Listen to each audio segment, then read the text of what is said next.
Seeing a swarm of flying bats like this is probably scary enough, but for most people, it takes just one little bat to make us feel uneasy, especially when it's inside our own home.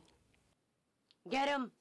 And that's exactly what happened to Ohio University student Jocelyn Chu. She was lying in her bed on a Sunday night when she saw a bat fly across her room. It came out of, I think, this crack right here, and then just swooped into that corner where I put, like, my scarves and just like extra things in. She and her roommates immediately called someone to get it out of their off-campus house.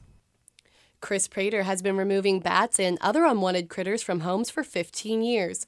He services all over the state of Ohio, but says Athens seems to have a higher bat population because of the older homes. The houses are much more massive. I mean, they have double brick walls with a gap between, and that's where the bats like to live. It's that gap in between, and the more mass a structure has, the more likely a bat is to like it as a home.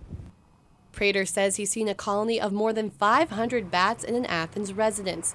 He's busier this time of the year when the weather starts to warm up. Usually you'll get a warm up in February. It'll be a day when it'll get 70, and then I know it's like clockwork over the last 15 years. I'm going to get 10 calls that day of people having bats in their houses.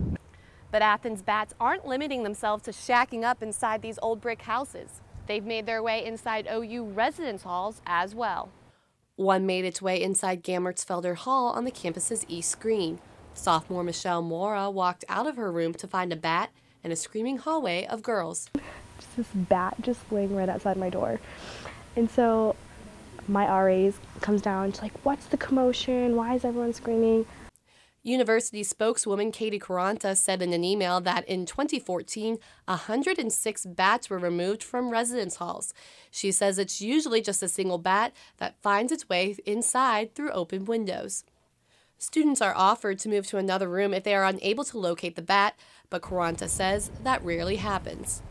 Mora says since then she's been on the lookout for other bats in the dorm. Maybe it's in like the bathroom somewhere, like if I'm showering, is it gonna come out the like fan or something? That's what I'm more worried about, like coming in contact with this thing again in the wild. But if you were to ever find a bat in your home or dorm room, Prater says there are safe ways to remove it. Throw a towel over it, pick it up, take it outside. Taylor Petras, WOUB News.